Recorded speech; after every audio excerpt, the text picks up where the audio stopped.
T-minus 40 seconds.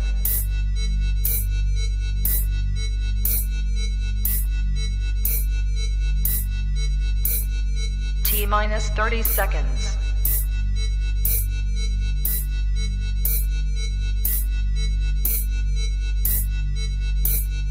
T-minus 20 seconds.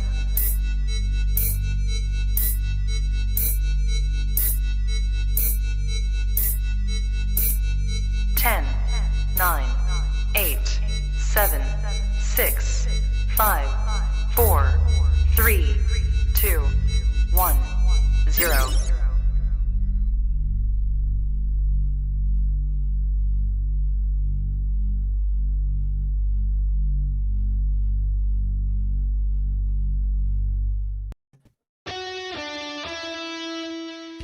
Welcome to the Play It By Ear podcast.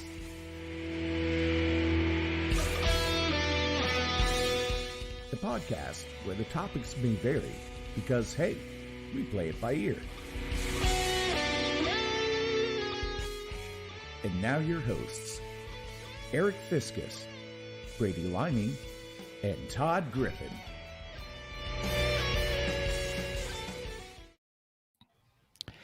Happy New Year! Old Lang Syne. What the crap does that mean? You ever look that up? I don't know. I think it means that we are three sheets to the wind and don't know what we're singing, so we're going to make up the words. Old Lang Syne. I just had a bit of deja vu. Did we do a topic one time where we were looking up like origins of sayings, and three sheets to the wind was one of them? Yeah. Yeah. I thought so. That was one of our games, I believe. I think you're right. Happy New Year to you as well, Gary Troutman. Happy New Year, Gary. Gary Troutman brought me Gary Yeah. Troutman. Welcome. Eric Fiskus with you. Todd Griffin with you. As he gives the high sign for those who are listening on Gotta audio. get the dad wave. Dad wave. Brady Liming is with us. My Australian rules football. Hello. Were there two fingers there? One of them went off the screen. Yeah, There's I'm just- trying. There we go. There you go. You're crooked. For all of our Australian listeners. Allison is with us. Hall of Famer Allison. Hey, Allison. Hall Hey, of Famer Savannah. with us. All right. 13 people in the room. We want to hear from the rest of you. If you'd like, check in. Want to know you're here. All right. Play It By Ear podcast, episode number 84. Visit our website. Getting ready. playitbyearpodcast.com. We will talk about that as we move along here on the show. We do want to, again, welcome you to another calendar year of our show. We appreciate your support. We'll talk about some things going forward that will happen here in 2022 for us. So stay tuned. Eric, welcome. Eric, Happy New Year. All right. So, By the way, before we start, yes. I don't know why I didn't think of this before. Good evening, sir, Mr. Brewer. That I decided unilaterally that our cat mascot, his name is Buttle. Cat Scott. Cat Scott. So Buddle, Buttle the cat. I saw that. So Buttle. See, I was going with a little bit of Little more ambiguity. yeah, I get it. I like it. Yeah. So we have Randy, the horny toad. No. Randy the cane toad. Cane All right. toad. Yeah. Oh, he That's his Appalachian cousin. Gotcha. And Buttle the cat. Buttle the feline. In nature. All right. Ooh. So if you've never been with us, we all bring a topic to the table. We talk 20-ish minutes on said topic. These topics and the discussions are unrehearsed. So our first discussion about these are right here in front of you. And aren't you lucky? Aren't we lucky that you're here? That's more like it.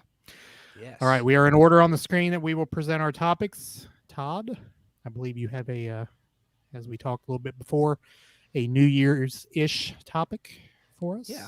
Yeah, so we all know what we do on New Year's Eve. I mean, we know our traditions and our tendencies on New Year's Eve, but I thought maybe it would be interesting to take a look elsewhere. So I have a list here of 20 unique New Year's Eve traditions from around the world. So without further ado, let's go ahead and get started. Number 1 on the list is in Spain. And apparently on New Year's Eve in Spain, you're supposed to eat grapes for good luck. But it isn't just any amount of grapes you want. It isn't 11 grapes. It's not 13 grapes. It is 12 grapes. So does it matter if they're white grapes, red grapes, black grapes? It doesn't say. Cotton candy grapes. Each one of these has the story. If there's anything interesting, I'll try to skim through it. But it says, in Spain, locals will eat exactly 12 grapes at the stroke of midnight to honor the tradition that started in the late 19th century. So I get one for each of the first 12 bell strikes after midnight, in the hopes that this will bring about a year of good fortune and prosperity. So are they eating the grapes as the clock strikes 12? They're eating a grape. Dong. Yeah. Where the clock strikes 12, go to eat a grape. Grape, yeah. That's interesting. I Then, like grapes. I wouldn't mind doing that. Do they have to swallow them at once, or do So they is it actually like- get to eat them? Is it like a game of, what's that game where you fill your jaws up with marshmallows? Oh yeah. Puffy Bunny or something like that, or I think it's called that. It's does anybody out there have teenagers that have done that, or have you done it yourself? I think it's called Puffy Bunny or Swollen Bunny Face or something like that. Swollen bunny. That Swollen bunny. Swole bunny cheeks. But I don't know. I think they would probably eat each grape as they go, because Chubby Bunny. There it is, Gary. Swollen lupine.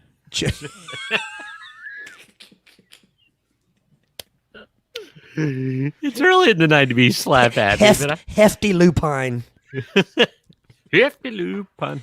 So I think it would get too dangerous, because a grape you can choke on anyway. They are a choking hazard. Did you mention, like, did it say, like, does each grape represent a month? Is that why No. there's 12? Oh, maybe so, but they eat them each. So the first 12 chimes of the clock. Okay.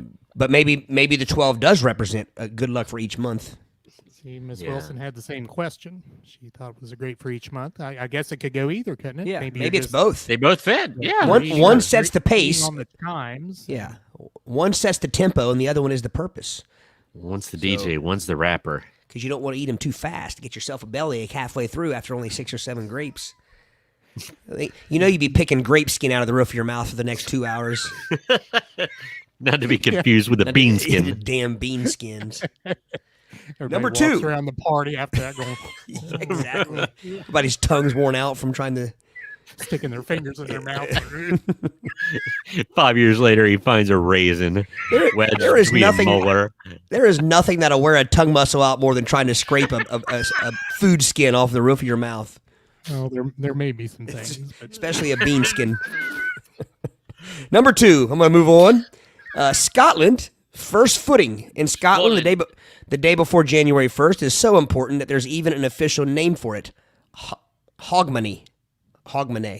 On this day, the Scottish observe many traditions, but easily one of their most famous is first footing. According to Scottish beliefs, the first person who crosses through the threshold of your house after midnight on New Year's Day should be a dark-haired male if you wish to have good luck in the coming year. Traditionally, these men come bearing gifts of coal, salt, shortbreads, and whiskey, all of which further contribute to the idea of having good fortune. listen, my year in Scotland would not include good fortune unless that man is bringing a haggis in the door. Come on. Haggis. Haggis. Well, what I want to know is, like, I don't know. I'm very skeptical. I think I've seen some, I don't know, news stories about a swarthyman showing up at your door bearing gifts that's a stranger. Like, if some dark-haired continental dude knocks on my door, I'm going to be a little bit concerned. Want some Well, shortbread and whiskey? You know, It gives a little bit of an explanation. and why it has to be a dark-haired man. It says, back when Scotland was being invaded by the Vikings, the last thing you wanted to see at your doorstep was a light-haired man bearing a giant axe. So today, the opposite, a dark-haired man, symbolizes success. That's a fact. Interesting. It's them eyes. It's them blue eyes coming out of the north. As George Carlin Number 3, the Netherlands. Now, I don't know how to pronounce this word, but it says chowing down on, is it Oliebollen? Are there any letters with 2 dots above them? No, it's just, it's Oliebollen. I would pronounce it Oliebollen. Sounds good to me. Sounds good to me. They look quite tasty. It says the reasoning behind this Dutch New Year's Eve tradition is slightly odd, to say the least.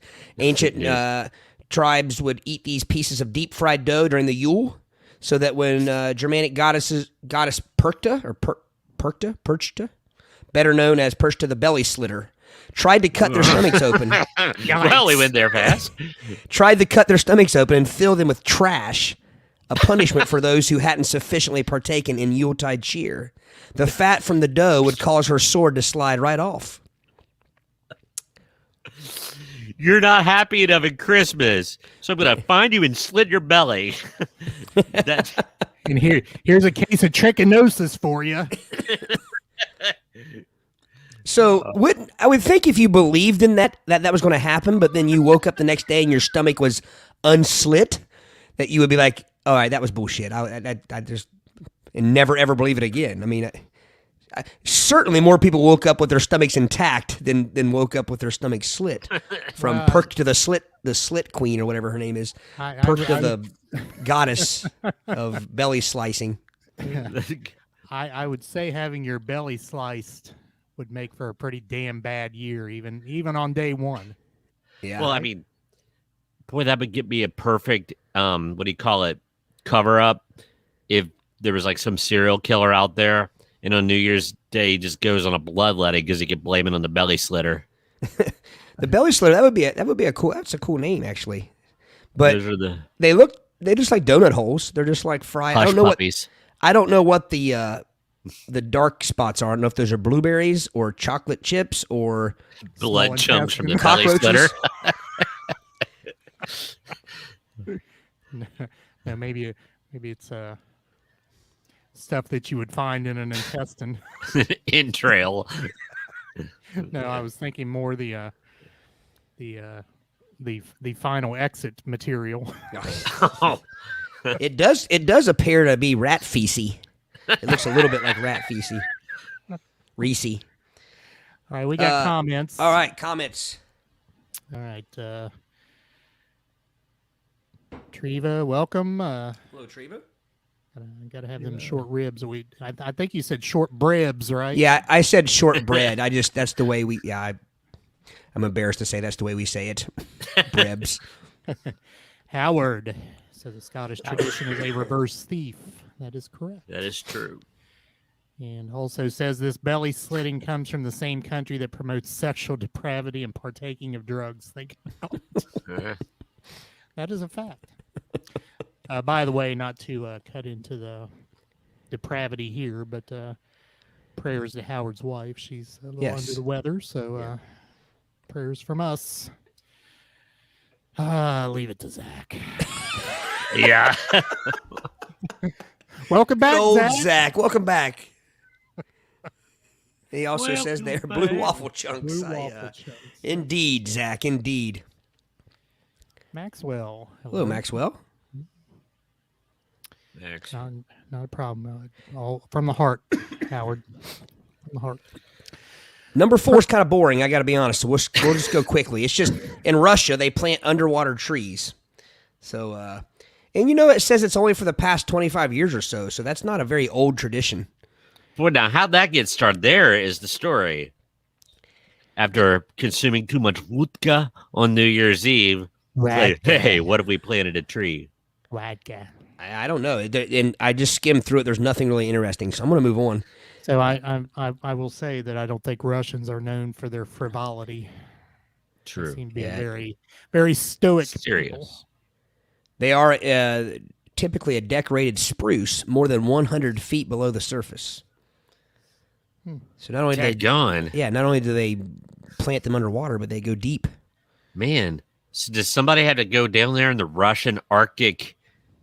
And ooh, it sounds dangerous. Actually, That'd be a bad job. Yeah, that would not be fun. In Brazil, they throw white flowers into the ocean. That's almost as boring as Russia. If you happen to be in Brazil for New Year's Eve, don't be surprised to find the oceans littered with white flowers and candles. In the South American country, it is commonplace for citizens to take to the shores on New Year's Eve in order to make offerings to Yamoja, a major water deity who is said to control the seas, to elicit her blessings for the year to come. So again, kind of boring. I think ours is more exciting than that. My sitting on the couch watching a ball drop is more Yeah. exciting than that. Number 6, though, has some promise. In Italy, wearing red underwear. Italians have a tradition of wearing red underwear to ring in the new year. Is this after blood falls on it after your belly's been slit, or is that's a different? That was a different country. In Italian culture, the color red is associated with fertility, and so people wear it under their clothes in the hopes that would help them conceive in the coming year. Well, there So you does go. does everyone wear red underwear? I mean, is it there's a clothesline here Grandma. with some that I would say those are men's. I would Briefs? guess. Grandma bought No, never mind.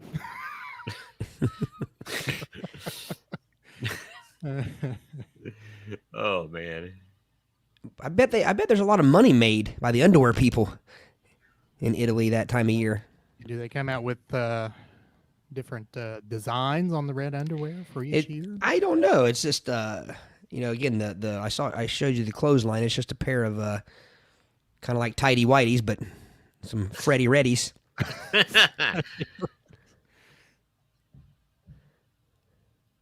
All right. Number 7, Greece. Hanging onions, which sounds like it could mean any. I mean, boy, I was hanging onions the other night. That leaves a lot of open Yeah, interpretation. it does. Is this before or after dinner? Airball. Sorry, you can't come over tonight. Dad's hanging onions. Or it'd be more like, man, you better watch out when you come in the house. Dad's hanging on you. Yeah, exactly. Sorry, I'm not going to be able to make it into work tomorrow. So I'm hanging some major onions. You know onions, don't you? Well, I'm hanging them. Get some Consider lofty them hanging hung. onions. It just says that basically has nothing to do with vampires. Rather, the Greeks believe that onions are a symbol of rebirth, and so they hang the pungent vegetable on their doors in order to promote growth throughout the new year. That's a criminally underused word, pungent. It is. It is. Yeah. I got more comments. Howard Igor, the Russian Christmas tree farmer, got drunk on vodka and fell in the lake. In Przitsky, you have a tradition.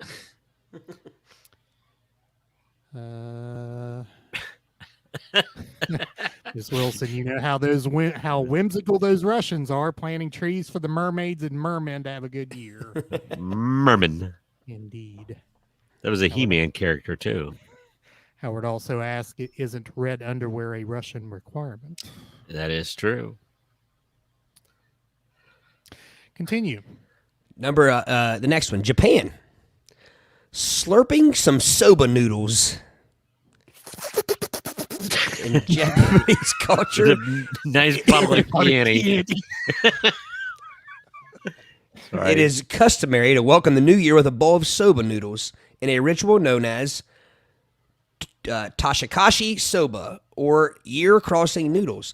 Though nobody is entirely sure where Tashikashi soba first came from, it is believed that the soba's thin shape and long length is meant to signify a long and healthy life.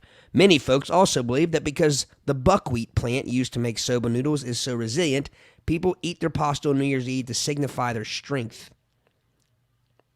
It even has a recipe here for you if you would like to make some. What are they called? Soba noodles. Domo arigato. Yeah, it's just your basic Oh, noodle. yeah. It's got some other things in there. Looks like it has a breaded shrimp or two in there. Shrimp. Breaded Detlefs. shrimp. Detlef shrimp. Number 10, Denmark, smashing plates. In Denmark, people take pride in the number of broken dishes outside of their door by the end of New Year's Eve. It's a Danish tradition to throw china at your friends' and neighbors' front doors on New Year's Eve. Some say it's a means of leaving any aggression and ill will behind before the new year begins. And it is said that the bigger your pile of broken dishes, the more luck you will have in the upcoming year. I would think the first bit of bad luck is all the money it would cost to replace your dishes that you have to get through the rest of the year on. So this Dane walks out to get his newspaper on New Year's Day and steps on a bunch of broken plates. Yeah. That's some good luck right there. Yeah, I was going to say, I can see if you want to break them outside of your own door, but at your neighbor's doorstep, what if they're not partaking? Right. Here's some goodwill. Yeah. I'd be more upset. They shouldn't be throwing China in Denmark. They need to be throwing Danish. I could be down with that. I would say 2 or 3 steps on some broken crockery, you'd be wishing for some burning bag of dog shit real quick.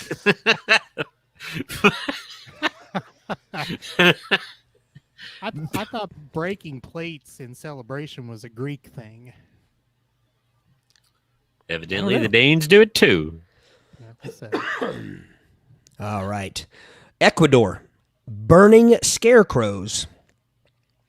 In Ecuador, New Year's Eve festivities are lit up by bonfires. At the center of each of these bonfires are effigies, most often representing Brady's door, the old The door knocker. Yeah, the door knocker. Most often representing politicians, pop culture icons, and other figures from the year prior. These burnings of the Ano Viejo, or Old Year, as they are called, are held at the end of every year to cleanse the world of all the bad from the past 12 months and make room for the good to come. So, see, Ecuador's thinking of the world, not just themselves. They're trying to cleanse the world. I appreciate the Ecuadorians. Yeah. Feeling about my goodwill. Yeah. I'd like to see, the picture doesn't do much, but I'd like to see some of the scarecrows they come up with that they make. Yeah. So can you tell how crappy a year someone had by how ugly their scarecrow is? Yeah. See, I wonder how lifelike they make them. Number 12, Greece, pummeling pomegranates. Pummeling pomegranates. Loving? That's right. Right there with suffering succotash. Yeah, I was going to say that's something they would say in the Laugh Olympics. In ancient Greek mythology, the pomegranate symbolizes fertility, life, and abundance, and so the fruit has come to be associated with good fortune in modern Greece. Just after midnight on New Year's Eve, it is customary for Greeks to smash a pomegranate against the door of their house, and it is said that the number of pomegranate seeds that end up scattered is directly correlated with the amount of good luck to come. That Nolan Ryan gets hired to chuck a pomegranate in Greece. Get maximum spreadage on that. So what was the other thing the Greeks did? That was it, wasn't it? I think There was another one from Greece, wasn't there? Grape stuffing, wasn't it? Yeah, the grapes. So hanging onions. Hanging onions. So you got some onions hanging over your threshold there, and then you're throwing pomegranates at the onions. You'll be hanging onions.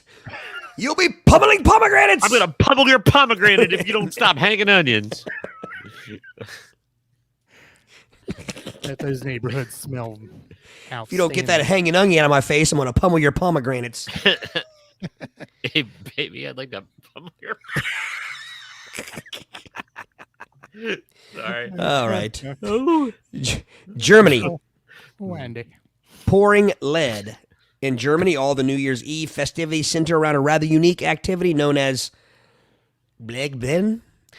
or lead pouring. Gesundheit. Blegabin. 9.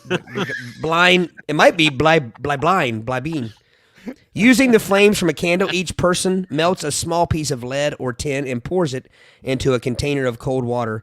The shape that the lead or tin forms is said to reveal a person's fate for the upcoming year, not unlike tasseography.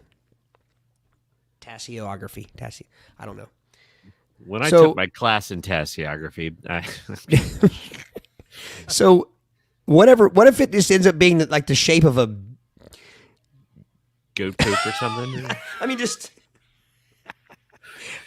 I just can't imagine that there's not. I mean, there's the shape that the lead or tin forms is said to reveal a person's fate for the upcoming year. So what if it? I don't know. What if it forms into just like a circle? Do you think they're aware ahead of time of what the shapes mean? Like somebody's over there going, that's what I was wondering. Baby, yeah. I need a fig shape, you know? Yeah. Well, is this like a what does a whale penis mean? What kind of year is it going to be here? It's clearly the shape of a whale penis. San Diego. No, never mind. That's it. To be fruitful and multiply. Is this like a psychological test in addition to making, how they do the ink blot like thing? a Rorschach. Yeah, there you go. Rorschach. Some comments? Well, yeah. Allison spent some time in Germany, never saw that one. Yes, I'm now embarrassed about my pronunciation of that word, Allison. It's BLEIGIEBEN. And the second B is shaped funny. Gary said some of these would make good band names. Pomegranates. Hanging onions. Hanging onions. Brady and his hanging onions.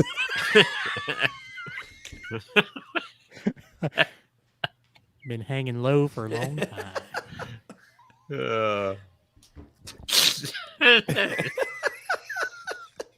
That's terrible, man. Brady and his untersed scallions. Did I break you?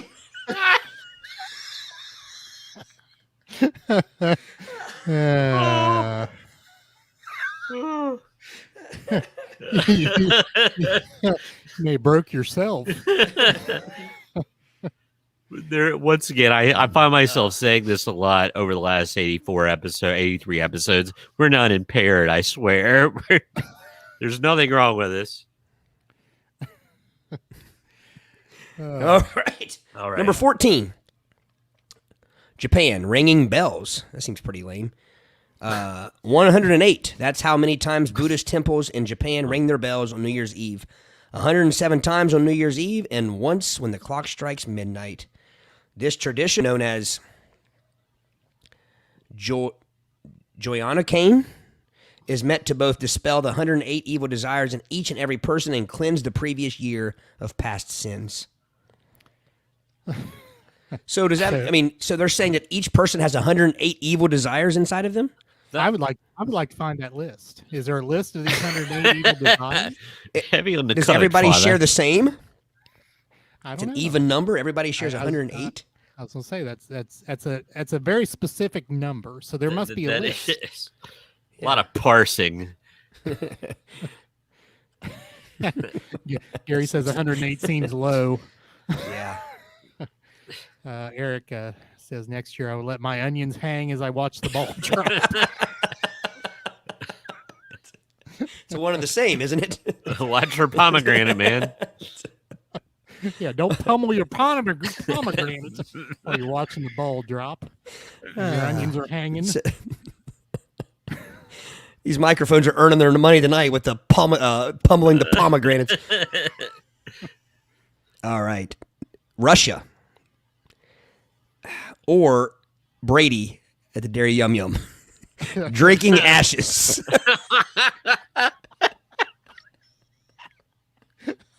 Before you get grossed out, rest assured that Russians are not consuming human ashes or anything of the sort. Rather, in Russian culture, it is New Year's Eve tradition for folks to write their wishes down on a piece of paper, burn them with a candle, and drink the subsequent ashes in a glass of champagne. Okay, or a Boston Shake. Now we have to retell the story because I'm sure we've told the story here on this show before. It's probably been a while. It's been long ago. Let Brady tell it. Brady tells it with more passion. I wasn't actually there. I've just heard it. I heard it secondhand. So I'm a secondary source. Go ahead. Secondhand Asher. So the dairy bar that was right across the street from my friend's house went and got the infamous Boston Shake, which we talked about. It's a kind of milkshake and a sundae combo. So I take a big slurp bite out of my Boston Shake, and I recoil with horror as it tasted like ashtray. And I said, my Boston Shake has ashes in it. I thought somebody been going to flavor country while they were making my my Boston Shake, and it fell into my shake. It's believable. Well, It was horrible. It just felt like tasted like licking an ashtray would be. in that particular establishment, definitely believable. Well, and what we all think happened was that the hot fudge was burned, because if you've ever tasted burnt hot fudge on on like a hot fudge cake or something, it kind of has an ashtray flavor. Finish with floral notes of ashtray. Oh my. All right, almost done here. Number 16 on the list, the Czech Republic. Cutting apples, hanging onions, pummeling pomegranates, and cutting apples. The Czech prefer to predict their future fortunes on New Year's Eve with the assistance of an apple. The night before the new year begins, the fruit is cut in half, and the shape of the apple's core is said to determine the fate of everyone surrounding it. If the apple's core resembles a whale penis, then everyone will... I'm just kidding. No. Kidding. If the apple's core resembles a star, then everyone will soon... That's called a throwback, boys. If the apple's core resembles a star, then everyone will soon meet again in happiness and health. But if it looks like a cross, then someone at the New Year's Eve party should expect to fall ill. I've never seen an apple core look like a cross before. No, I have seen a star, but can't you determine that by how you cut the apple? I mean, the apple cutter would have all that in his hand or her hand, right? Well, only if you if you shape the core while you're cutting it. So, does all of them believe that? Is this part of their core belief system?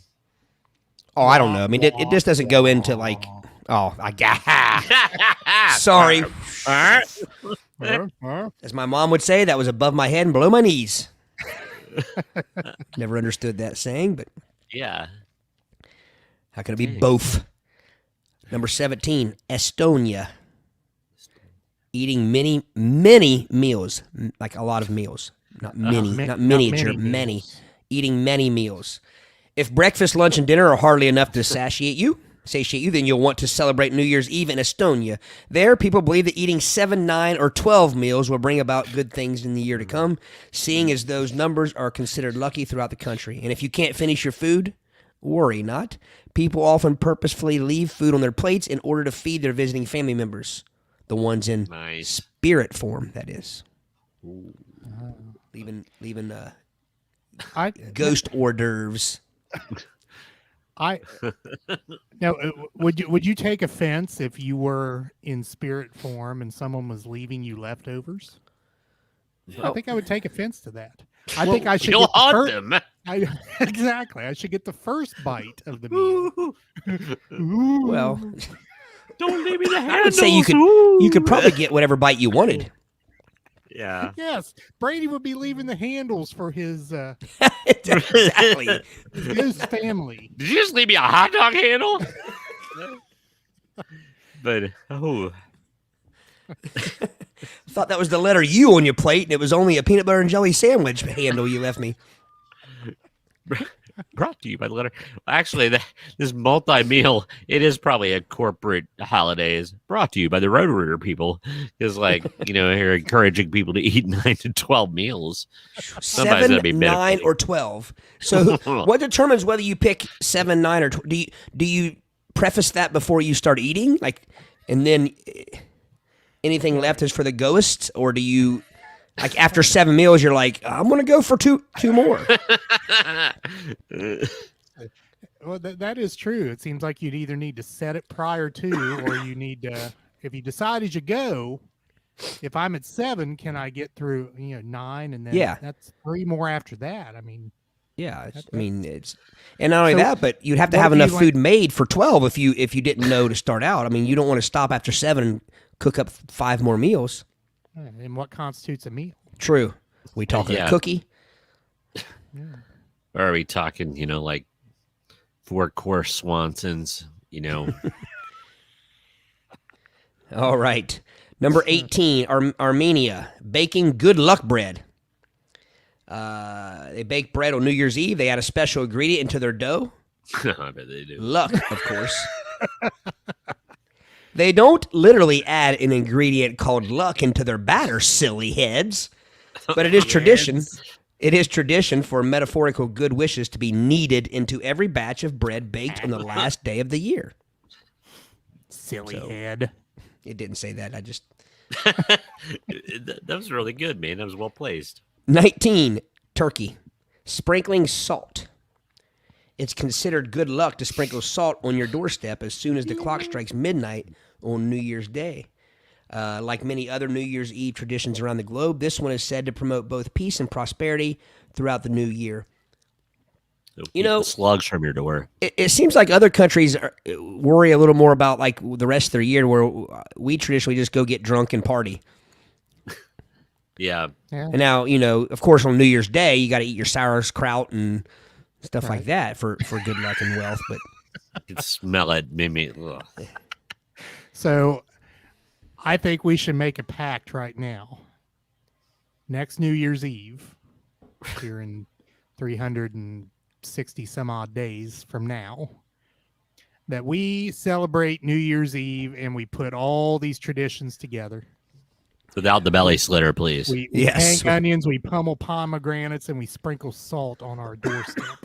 well, you don't want to put the broken dishes out and then the salt, because you'd have cut up feet and then step in Ooh. salt. That would be painful. Ooh, and then it would sting. Yes. Be bad. Excuse me. All right, I got 2 more here. No, that's 1 more. Last one. Ireland. We already had one Ireland, didn't we? I don't think we Sleeping. ever had Ireland, did we? Yeah, because we had something with Irish, Yeah, because Brady was... Scotland. Oh, that's right. It was Scottish. Scotland. My bad. Number 20 in Ireland, sleeping on mistletoe. Yeah. And by the way... Not Holly. Nope. Yeah, say Mrs. Griffin was right last year when she told us that we were all wrong about the Mistletoe. berries. In Ireland, it's customary for single gals to sleep with a mistletoe under their pillow on New Year's Eve. Supposedly sleeping with the plant helps women to find their future husbands in their dreams, at least. So if you're single, you've been doing it all wrong. You got to put a mistletoe under your pillow. Right. Yeah, don't say we don't teach you things on this podcast. Exactly. So And if your mistletoe has red berries, it's not really mistletoe. It's holly. And that won't get you a man. Howard, Euphemisms Anonymous should be tonight's sponsor. Indeed. And Savannah says John agrees with Brady on the sauerkraut. Not a fan. I love me some sauerkraut. Yeah. I can't get past the smell of it. On a hat dag. I'm fine with sauerkraut. I don't seek it out. If it's there, I'll eat Ooh, it. I run away. All right. That's it. That's Again, my list. we fall into line. Brady on one end of the food spectrum, me in the middle, and Todd on the other end of the food spectrum. All right. Ladies and gentlemen, thank you for that topic. Very good. Very good. Hold on before I start into this housekeeping business. Look who's back. Kyle King. Kyle King. It's been a long time. It's been Kyle King. Legendary.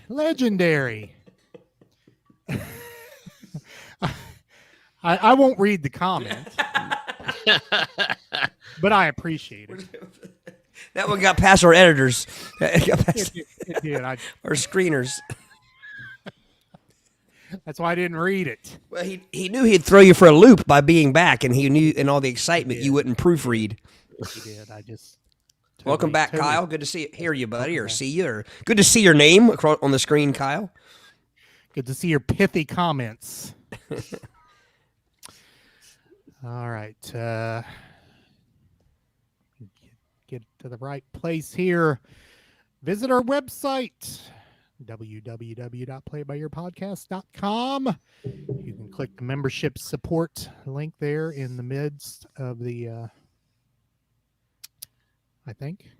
Be a supporter. And where's our friend?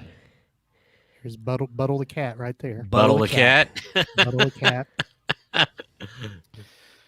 All right. You can become a member of our podcast by clicking this Buy Me a Coffee link down here at the bottom of the screen. You can join our Hall of Famers listed here. Savannah and Allison are in the room with us. They are Hall of Famers, in addition to Chuck Griffin, Jessica Longacre, Rhonda Reeser, Christy Rocky, Joe Rocky. If you can't be a member supporter. Right. Yes, and all that can be found once again on our website, www.playbyyourpodcast.com. All right. There's 3 of us. Here we go. Yes. Hooday! Bingles. Is Joey in the room? I Joey? don't think he is. Joey, we're coming. We're coming next weekend. Be And prepared. hell's coming with us. That's right. And hell's coming with. Great movie. Great movie. Great movie. All right. Are you ready for this, gentlemen? Are you ready? Okay. This is something that just caught my eye the last few days. And it is just bizarre headlines from real news stories from the year 2021. We're going to look back at 2021 in some of the weird story headlines and weird things that have happened. Are you ready for this? I'm ready. Ready. Okay. Ready, Freddy. So I'm going to start you off gently. So, by the way, this comes from Mental Floss. And here it comes. Menthol floss? Mental floss. Mental. Okay. Menthol floss. That's my favorite. Okay. So I'm going to start you off light here, and this comes from the actual headline. A Ukrainian couple handcuffed themselves to each other to fix their relationship. My question would be, what was wrong with the relationship? Evidently, nothing that being conjoined by handcuffs can fix. I would think if you were wanting to spend more time together, that would be a good fix. I would think. Yes. If you, All right, can I make a hypothesis here? Since you only have the headline, do we create the story? Is that what we do here? We can. I think the husband was cheating on the wife, and then the wife handcuffed him to her. That was the deal. That was fixing the relationship. There you go. That holds water. Holds I'm water. I'm going to go the other way. I think the wife was cheating on the husband, and the Could husband be. handcuffed Could the be. wife. That could be. That holds Proceed. water too. Works either way. All right, here comes the headline. A profane crow made friends at an elementary school before being expelled. It's the hard one. This one does have an explanation. The But I'll crow let was yours- expelled? The crow was expelled For cursing? for cursing. Go ahead. And it says a heartwarming tale of a crow named Cosmo who made effing friends with some kids at school before he frickin' ruined it for everybody. I take it you're paraphrasing there. Yes. Well, yes. Yes, I am. Here we go. This is the headline. Meet the tongue-eating louse, which does exactly what you think it does. So Hello, I'm the tongue-eating louse. Nice So- to meet you. when you first said that, I thought you said it as if the louse's name was Meat. Meat the tongue-eating louse.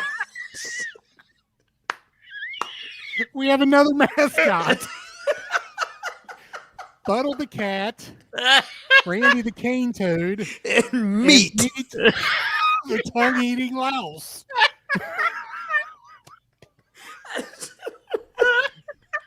It took me like 45 seconds to realize you meant meat, as in Hello. Oh. Poster making's not my jam, but this poster is really.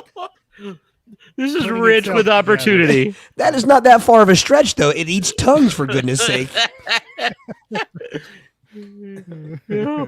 My gosh. I'm telling you that whatever story is behind that headline is not near as funny as what we just did there. It just says, just when you think nature couldn't get scarier, it does. Okay.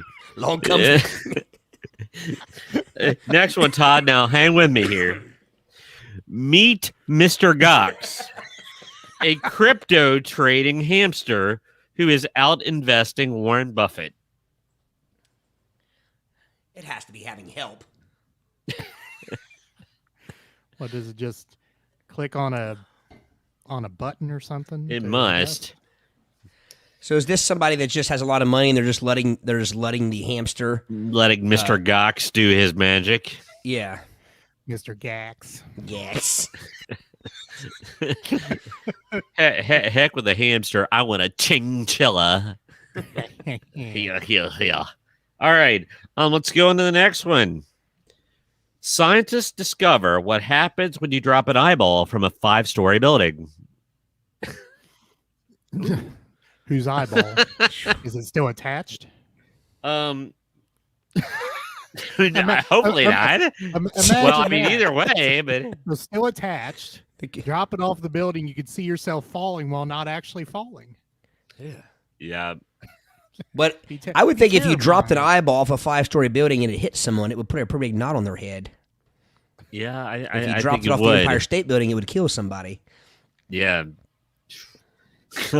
That sounds like one of those things you read in a little, interesting fact book. Yeah. But if you drop an eyeball off the Empire State Building. I think this headline just has the potential to be the breaker. Mistaken identity. Mysterious beast reported in Poland turns out to be a croissant in a tree.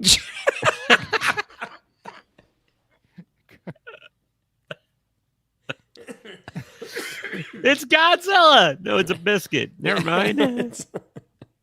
That really doesn't need much summing up. The tree was near Arby's at breakfast time, I assume. Must Somebody have been. just tossed it. Somebody's sandwich was made incorrectly, and they just did the hell with it and threw the croissant out the window. I think that could be the best breakfast sandwich there is in fast foodery.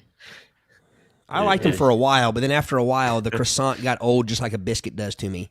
I want new brebs, new types of brebs for breakfast sandwiches. Just a roll, just a hamburger bun. Just a brioche. At Frisch's, you can get like toast. You can get your breakfast sandwiches on just good old toast. Want to know toast? Toast. Give me some toast. The headline is, "I'm not a cat," says lawyer having Zoom difficulties. I remember that. That was you guys remember that? That was when they were doing the hearing or whatever on Zoom, and he accidentally somehow turned himself. It was a civil forfeiture case via Zoom. It turned into surrealist performance when an attorney couldn't turn off the cat filter. So, Your Honor, meow. Yeah, if you haven't seen that video, you got to watch it. It's pretty funny. I'm not a cat. Okay. Oreo just released special Pokemon cookies, and fans are trying to eat them all. Wah, wah, wah, wah. That's the headline. I was not making a joke. As long as they are actually brand named Oreo cookies. If it's a real Oreo. Not a Hydrox. Hydrox. A real Oreo, not a yes. Or a, What was that thing you had the other day? I don't know what it was. I think it was just called a black and white. It was just a. It was a something spin, wasn't it? Twist I and don't spin know. or some such thing. For all of you wondering what we're talking about, there are certain foods that I will not. I cannot stomach the off-brand, and it's quite knockoff Oreos. It causes some. It causes some angst or some disagreements in the Griffin house, and I think that Celia just likes to do it to mess with us. But she always buys these generic Oreos, and the kids get mad. And then the other day she was making Oreo truffles for Christmas, and her argument was it doesn't matter when they're truffles; they don't have to be brand name Oreos. So She bought like the lowest of low Oreos. Not even the opera cream. It was the local theater cream. But I will say, the ones are like kaleidoscopes or something, or whatever they're called. But I will say though, I ate the truffles and couldn't taste the difference. But I bet had I just been eating the cookie by itself out of the sleeve, I would have tasted a difference. Thought you said chlamydia scopes. That would be truly awful. No. Oh gosh. Okay. Oh, you should have said to Celia, listen, if you buy those off-brand Oreos again, I'm going to handcuff myself to you. We got to repair this relationship here. Well, that would she would never ever buy them again then. Okay. Okay. I'm going to have to edit the headline just a little bit. Okay. Florida man with drugs tied around his manhood denies they were his. The drugs, did you say? Yes. Okay. And they were tied about his John Thomas. And but he denied that they were his. What kind of drugs were they? It doesn't say. It does not say. I'm assuming, So like an 8-ball? So if the package were to tear, could you get a, could you get a contact high there?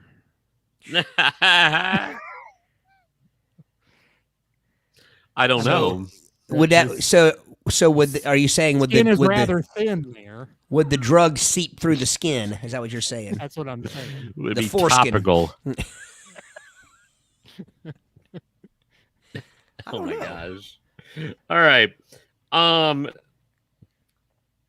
Hold on. I don't know why this is a bizarre headline. It's not the headline, but it's the subject. X-Files star David Duchovny auditioned for all 3 male leads on Full House. Really? Interesting. And not because it's a weird headline, it's just a weird concept to see David Duchovny on Full House. So you got Uncle Jesse. You got Uncle Joey. Yeah. And you got Bob Saget. Whatever his name was. Danny. Saget. His name was Danny, right? Yeah. That was Yeah. a different movie. It has Oh, Bob man. Saget in it. I didn't even know David Duchovny was around back when that show was out. Because what was the first show he was in? X-Files? David Duchovny, yeah. Well, That was first one that that I was remember. his most well-known show. Yeah. The first show he was in. Yeah. That's why we have the Internet Movie Database. We can look these things True. up. Okay, next one. What the shell? Woman struck in head by turtle that crashed their windshield on I-95 in Florida. Shocker. What the shell? So, did somebody throw the turtle off of an overpass? I think it was probably like one of those souvenir turtle shells from like, snapping You don't turtles or whatever, and don't it probably think it was just a real fell turtle? off. I don't think it was a whole thing. It doesn't say, but I'm assuming it's just the shell only. And it will. This is a good way to. Maybe it thought it was a turtle dove. Ooh, nicely done. You got dad jokes. All The right. very- So Go ahead. David Duchovny. His first role was in the film, the Melanie Griffith classic Working Girl. Ooh, I hated that movie. Was also in Twin Peaks. That was his first TV show. Nah. Was in Don't Tell Mom the Babysitter's Dead. Oh. Beethoven was in that movie. The dog, about the dog. Yeah, right.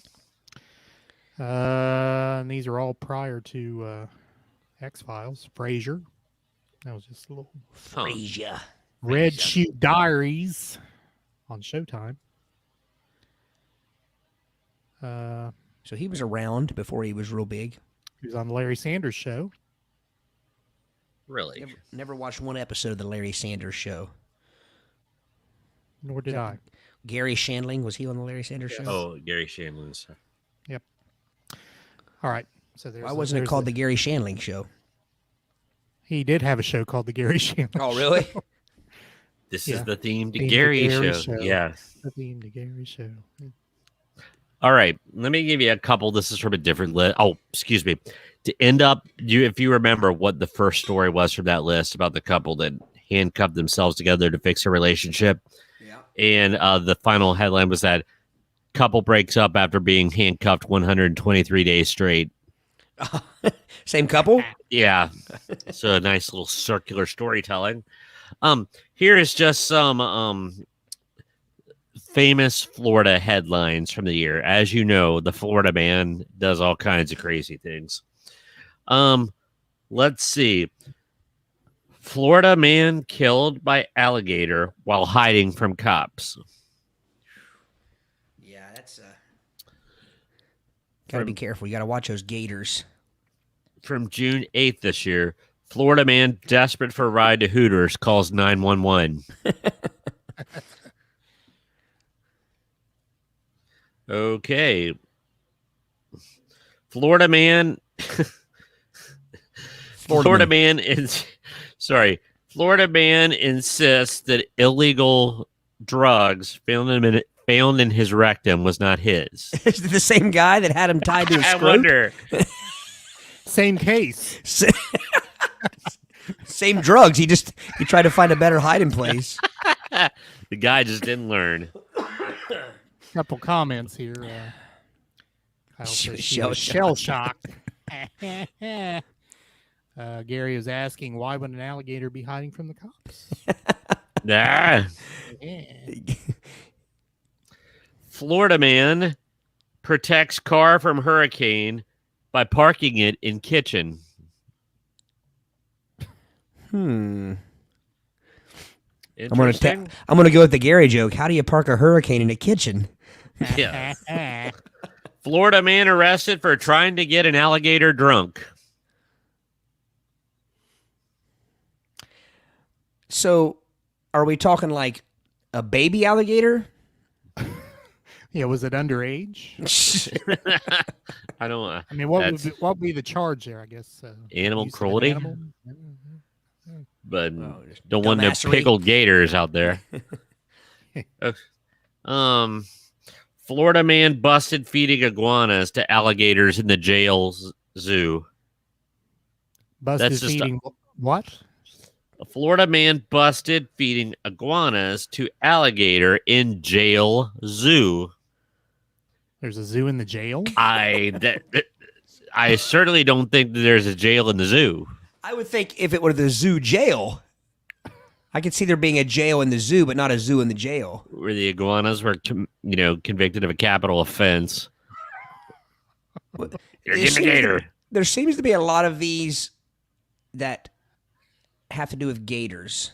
Oh, Gary has another question. Would he have been let go if he had succeeded in getting the gator drunk? I don't know. How can you tell if a gator is drunk? What does it do? What does it do that a gator wouldn't ordinarily do? Come back after a while.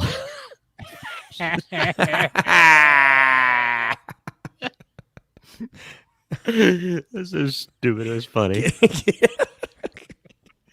Oh, gosh. Oh, the things we do to amuse us. Did he say what does it do or what doesn't it do? Because if it were I said, drunk, what does an alligator do when it's drunk that it does not ordinarily do? How can you tell? It that it's frowns. inebriated? Frowns. yeah, I mean, I don't know. It does not rock. I'm assuming that they caught him in the act. That's a crocodile, Brady, not an alligator. Yeah. Then you're getting ready to call it. That's a crocodile. I wasn't expecting you to go with that. That's a croc and you know it. That's like meet the tongue-eating leech. We've got to get a shirt that has a picture.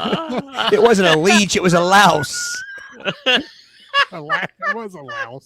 I guess a leech would make more sense, wouldn't it? Oh gosh, man. It'd be Blood, the tongue-eating leech. Florida man bitten in the face by alligator while playing disc golf. The alligator is really drunk. I didn't know alligators could play disc golf. I'm going with Gary's joke. It works every time, Gary. He short-armed it.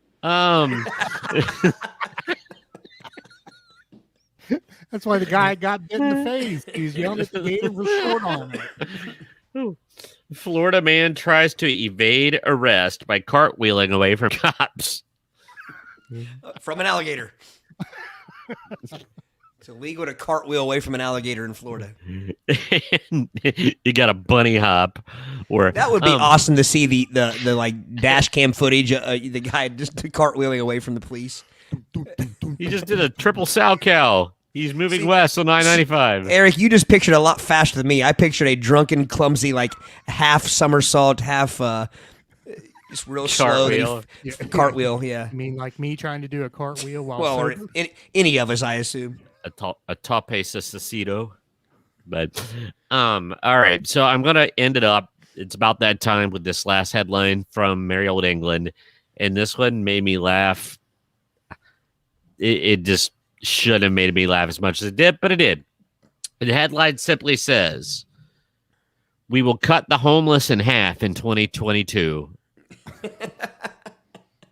And feed them to the alligators. Or as the commenter who posted it says, "Man, those Brits don't mess around." They are fed up. We're going to cut the homeless in half. Anyway, but well, hopefully 2022 will see us with some interesting headlines. So that was kind of fun. I'm sure it will. It birthed a new T-shirt idea too. Todd, it looks like you're smoking a cig. No, it's my sucker. It's my game sucker. I sound like with my coughing, but I promise you it's not a cig. It's Any bourbon tonight? yeah, a little bit. It's not even the cool candy cigarettes we've talked about. Oh yeah. Let them eat brebs. All right, back to the website before we get into our game of the night. www.playitbyyourpodcast.com. Check out our isms, and actually we're going to do two isms here. We have been talking about Buttle the cat. Now, from the looks of Buttle the cat, Buttle may be a female, but if Buttle were a male, Buttle may have catsticles.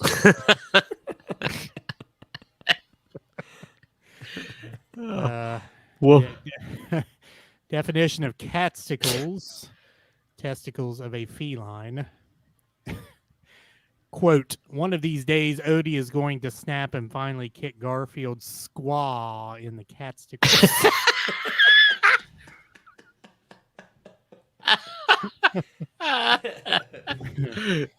Todd used this ism earlier, feces, the singular form of the word feces. Oh darn, there is cat feces all over his yard, and now there is a feces on my shoe. Tito, all this time after these, they still make me crack up. For those and other isms, visit our website, www.playitbyyourpodcast.com. So I guess the question is, how does one discern a singular feces? What are the characteristics of a singular feces? No connecting. No overlapping or connecting. To what? Just to another feces. Just a straight. Oh. Double tapered. Oh, George Brett, the gift that keeps giving. Let them eat brebs, Gary says. Indeed. Oh. All right. Corn variety. Corn variety, yes. Would you eat a breakfast sandwich made with corn brebs? I probably would try it, but I'm not big on using corn brebs as a sandwich holder. It is pretty crumbly. It's delicious, but crumbly. It would not be ergonomically efficient. Unless I'm eating a bean sandwich. Yeah. But Wendy's has breakfast sandwiches that have some good brebs. They have like I don't know. It's not their normal like burger buns. It's some sort of bun, which is a little bit of like some sweet butter or something on it. I don't know. Sweet butter. Sweet butter. All right, we are to the game of the evening. What's and the game? The game is called Slang. Slang. Slang. Have we played this before? We have not. This is new. So, to give you a for instance of the game here.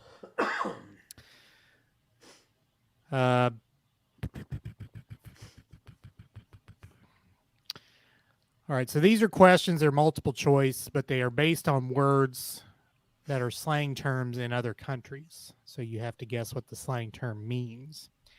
And here's your example. This word is from England. Your new girlfriend posts that she's feeling chuffed.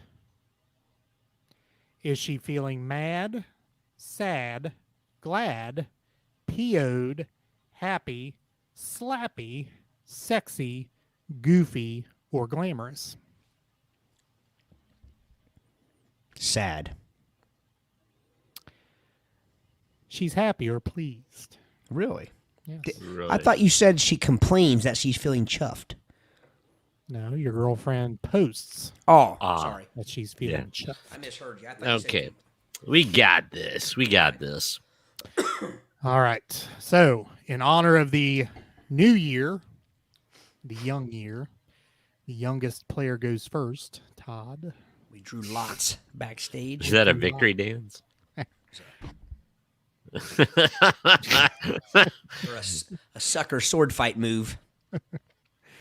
First of all, I'll post this comment from Gary. Pretzel bread should be available for breakfast. That's what you need. It should be. That would be good. Pretzel Brebs has really caught on the last couple years. More for burgers and other Long sort of as sandwiches. it's not too salted. Yeah, Not that's my too beef with it. salted. Well, and it has to also be just the exact right firmness, because I've had pretzel brebs that are too hard, and then like one bite and like all the sandwich fixings falls out because Yeah. you're busy with your teeth are busy with the bread. And now also, if it's too soft, it doesn't work either. It's got to be perfectly firm. Yeah, Perfectly pretzelized. it's my general issue with buns like brioche buns. Like you said, you bite into the bread, and it's so terse Yeah, that the contents of the sandwich squirt out the back. yeah. While your teeth are busy with the brebs, Right. it's the problem with a bagel sandwich. Yeah. Right. I like bagels, but when you know, You bite into them, it's work. yep. All right, Todd. This term is from Australia. A cute person in your class posts that your hashtag drongo. That's spelled DRONGO. Does that mean you're A, hashtag deranged, B, hashtag fugly, C, hashtag a fool, or D, hashtag doing wrong-o?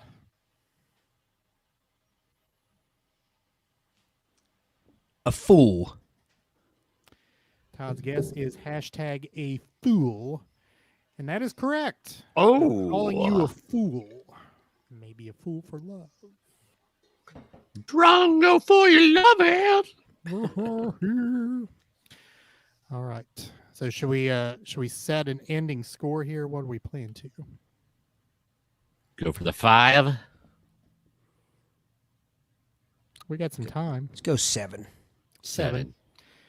Then we can have a It's the earliest we've started the game in 2 years. yeah. I know, right? We can have a bet at the end. We've kind of done away with the betting at the end because we've been up against the clock. All right, Brady. Mm-hmm. This word's from England, jolly old England. Your friend Mike said he saw you. I don't laugh other than just seeing the word and thinking about what that could mean. Your friend Mike said he saw you, quote, Jimmy Riddle, unquote, behind the gym. Say it again. Your friend Mike said he saw you, quote, the quotation marks, Jimmy Riddle. That's like the name Jimmy Riddle. All right. Okay, Jimmy Riddle. Okay. Does that mean Unquote. A, hanging onions? Or B, pummeling B, the pomegranate. What did he see you doing? A, kissing your gym teacher. B, taking a whiz. C, singing and dancing alone. Or D, talking to yourself.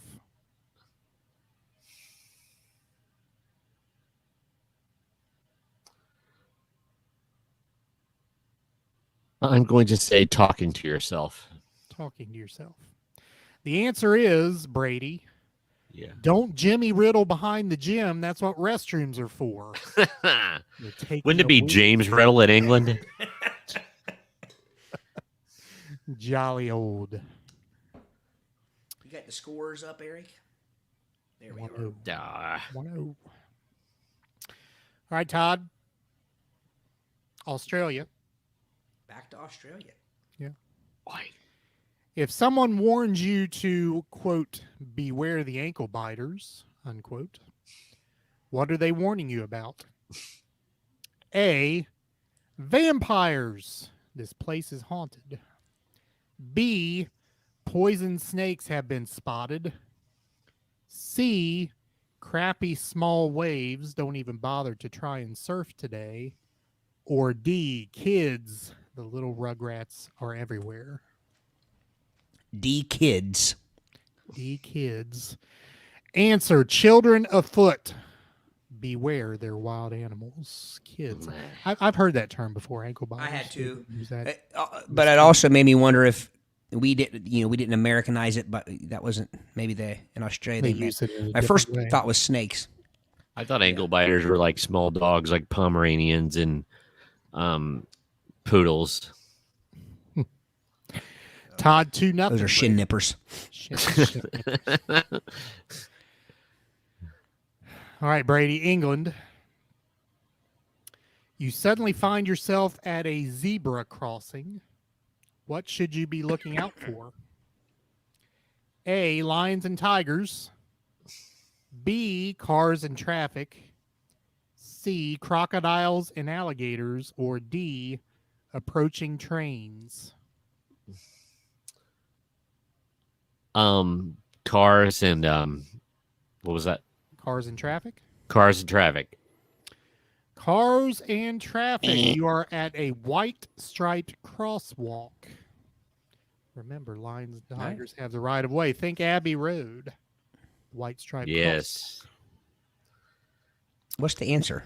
The white striped crosswalk. Cars and traffic. Okay. I actually was thinking something else. That's why I said eh. I was thinking lions and tigers because I would think if zebras are coming, that if it's a zebra crossing, that means that lions and tigers and other cats and predators might be waiting to attack them. Solid reasoning. I overthought it. It was solid. Or wombats. All right, Brady. Jekylls. Todd. England.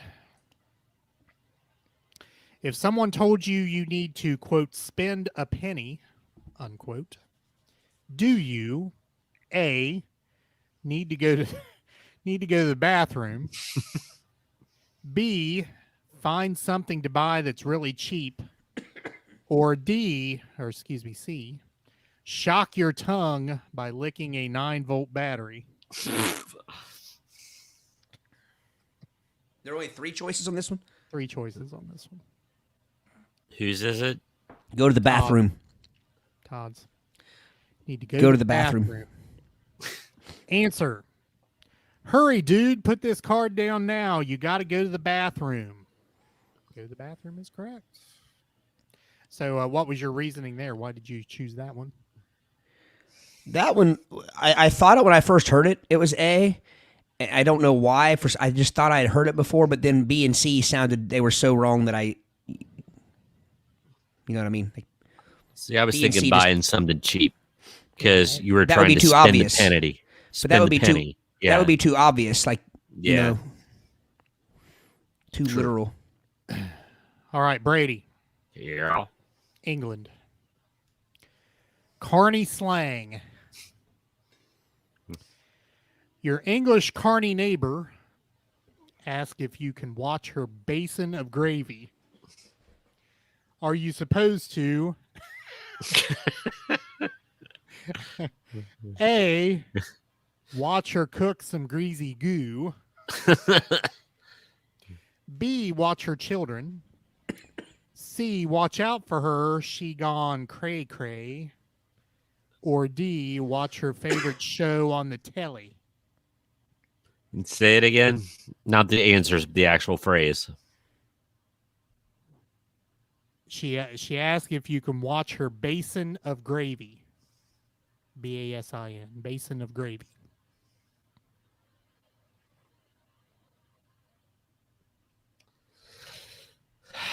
Sorry, say them one more time. The choices? Yeah. A, watch her cook some greasy goo. B, watch her children. C, watch out for her, she's gone cray-cray. Or D, watch her favorite show on the telly. I'm gonna go with the telly one. Your English neighbor needs a babysitter. It needs to learn to speak English. Basin of gravy. Where does that come from? That's a new one. All right, Todd. Ireland. I don't know that one. Aye. Your Irish grandpa asks if you've, quote, come down in the last shower, unquote.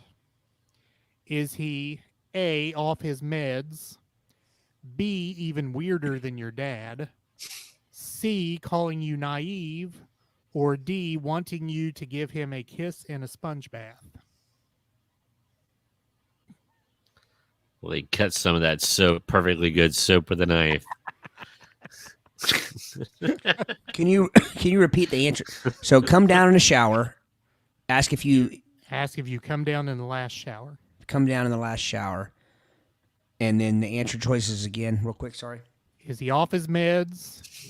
Is he even weirder than your dad? Is he calling you naive? Or is he wanting you to give him a kiss and a sponge bath? He's calling you naive. He's saying you're a little naive, a little wet behind the ears. Wet behind the ears? Yes. That was too easy. Too easy. Yeah. They needed better choices. I'll take it. Brady, the If game it makes you is feel getting- any better, there's a lot of breaking up on my end, so it's making it a little harder. So even the easy is. Am I breaking up on your end? No. No. Okay. All right, Brady. See. Australia. LA. All right. My people. Ziggy zaggy, ziggy zaggy. Oi, oi, oi. One of your friends at work accuses you of chucking a sickle. No, wait a minute. Chucking a sickie. SICKIE. Should you find the nearest toilet, call your boss, get a flu shot, or point to your friend and accuse him of pooting? Pooting. Oh, that's not a poot. Now that's a poot. It's a poot. That's a poot. I'm gonna go with the restroom one. Call your boss. You're taking, or shall we say faking, a sick day at work. Makes sense, I guess. Chucking a Yeah. sickie like you're... Yeah. All right, Todd. This is an education-based question here. From England. If your teacher tells you to use your lump of lead, is she telling you to get yourself in gear, sharpen your pencil, quit passing cooties, use your head, or finish your cafeteria dessert?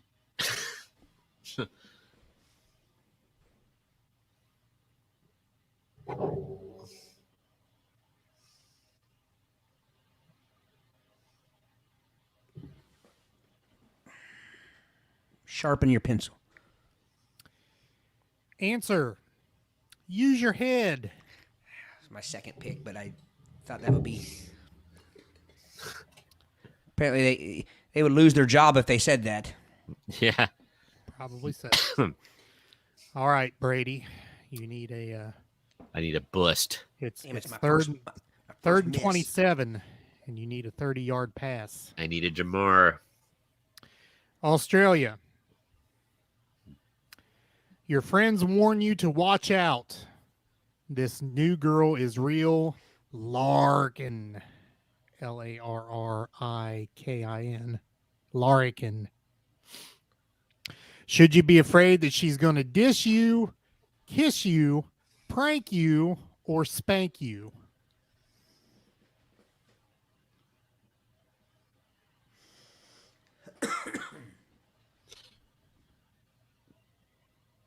Diss you.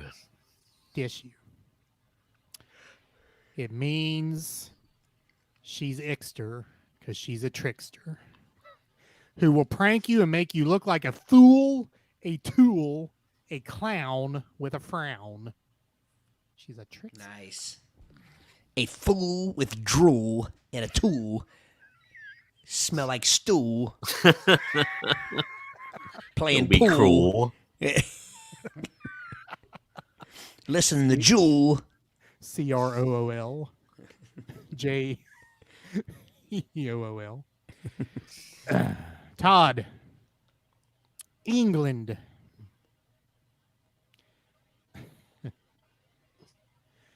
You'll be brown bread for what you said. Does that mean you have marshmallows in your head? Does it mean you're going to wind up deader than dead? Or does it mean that you're going to cook you some fresh cornbreads? What is that? That's what the card says I have to rap to the person. I thought you were making that up, dude. I thought you were just busting into a rhyme. Wow. Oh, the diss and fist guy reappears. You gotta. Can you repeat it without rapping?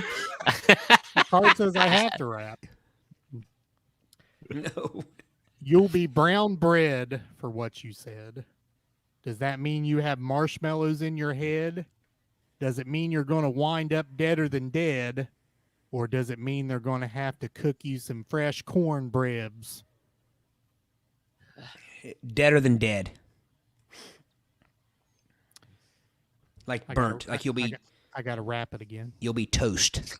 You'll be brown bread for what you said. Does that mean you have marshmallows in your head? Does that Yep. mean you're going to wind up deader than dead? Or does it mean you're going to have to cook some fresh cornbreads? Word. Word to the mother's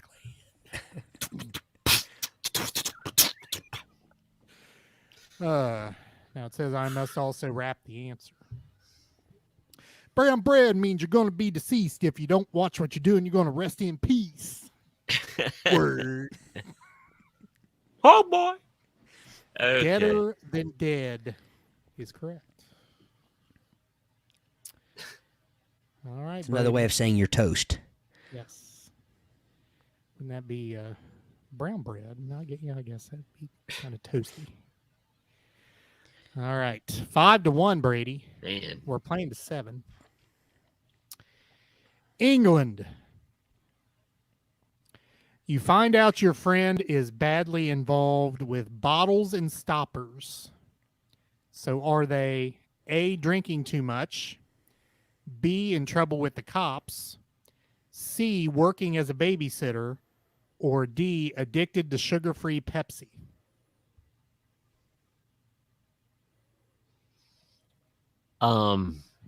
Babysitter. Your friend had trouble with the cops or coppers. You have terrible taste in friends, yes, including the one you're playing this game with. All right, Todd. Australia. Why would someone tell you that you forgot your bathers? Bathers. A, you stink like a dirty dog, like you haven't taken a bath. B, you've lost your freaking mind. C, you didn't bring your swimsuit. Or D, you didn't put out any towels in the bathroom. You lost your swimsuit. You forgot your bathers. OMG, you're naked. Where's your swimsuit? Ooh. Todd's getting all the easy ones. That wasn't easy. Not to dish you. That wasn't easy. I had one really easy one. That was kind of easy. Bathers?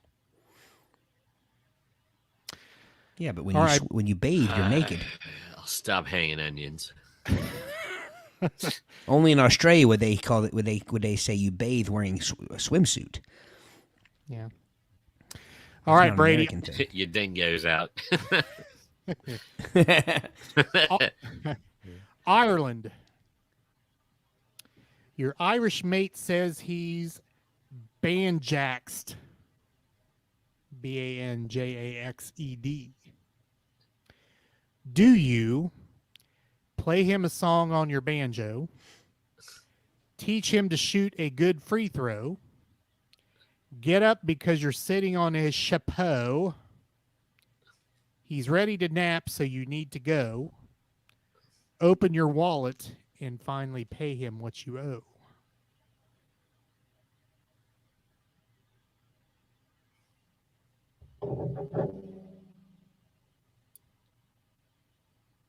Is it me? It is you. Pay him what you owe. Pay him what you owe. Banjaxed means tired. He's ready for a nap. So get out of there ASAP. You're quite the wordsmith in American English, Brady, but you're having a problem with these The queen will not be happy with me. foreign terms. So, Todd, Australia, for the win. For the win. So you ask your Aussie pal for a favor, and they reply, "No wuckas." WUCKAS. Are they helping you, ignoring you, boring you, in a hurry, speaking slurry, or saying no worries? Can you repeat? It broke up on the actual word. So your Aussie pal for a you ask your Aussie pal for a favor, and they reply, "No wuckas." WUCKAS.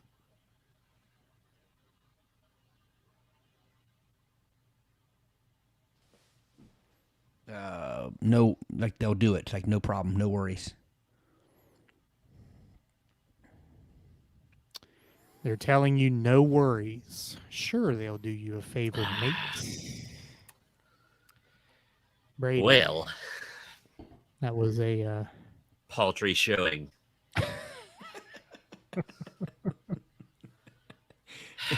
Consider your onions hung, my friend.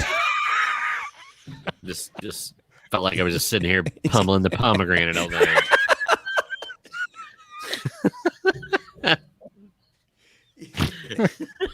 You've been bested by Meat the tongue-eating louse.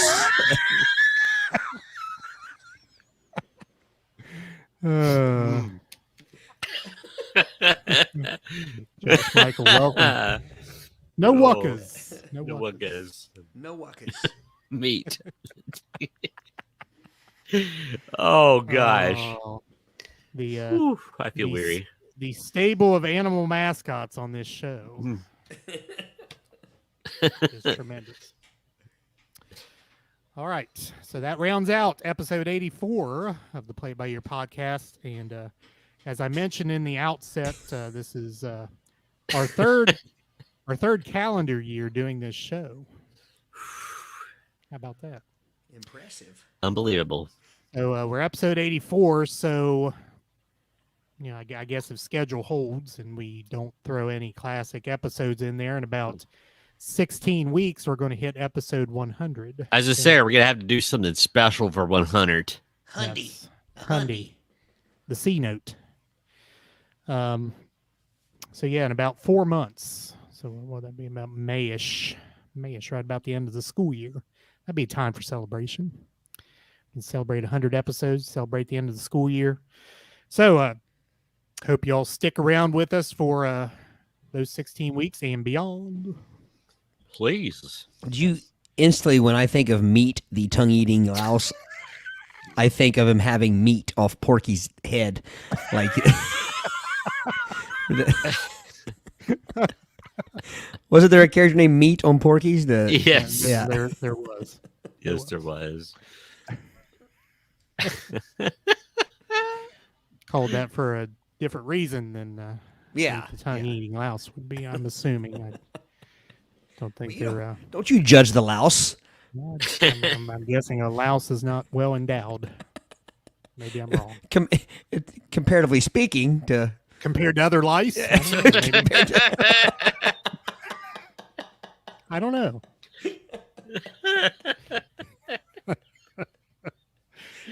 I don't even know why that's funny. Oh my gosh. I'm not even sure either. Lice. All right. So, as always... Not your average louse. As always, the audio version of this episode will be released on Friday morning at 3 a.m. on Anchor, which is our main site. But it can also be found most anywhere you can find an audio podcast. Our biggest platforms are Spotify, Apple Podcasts, Google Podcasts, iHeartRadio, and the iHeartRadio app. If you're one of our Indian listeners, one of our 24% of our listens have come from India. They tend to listen on a platform called Ghana, G-A-A-N-A. But again, there are many around. Most anywhere you can find an audio podcast, you can find us there. Yep. On video, of course, we're running right now live on YouTube, on Facebook, on Twitch. And you can find those archived on those particular platforms. Social media links are found on our website, which again is at the top of our screen here, playitbyyourpodcast.com. We are on Facebook, Twitter, Instagram. Again, you can find those links at the website. Interact with us via email, admin@playitbyyourpodcast.com. If you would like to leave a voice message, we're still pushing the voice message, waiting for one. You can click a link at your podcast provider and leave a voice message for us. We'll put it into the podcast. One other thing, we do have a survey out there on our Facebook page. If you click on that survey, we want to get some input from you, our earbuds, as to what you like about the show, what you'd like to see more of, maybe what you would like to see more of, keep going with, however you want to do that. But several things you can choose from there in that list, but I sent that out to the people on the email list as well, which you can join on our website. So if you got that in the email, you can click the link there. You can go to our Facebook page, click the link there. But again, we're looking to make the show good for you, because you certainly add to what we do as well.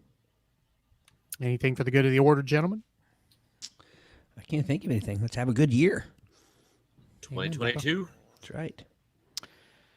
All right. Well, if that's all, Todd, take us out. Peace.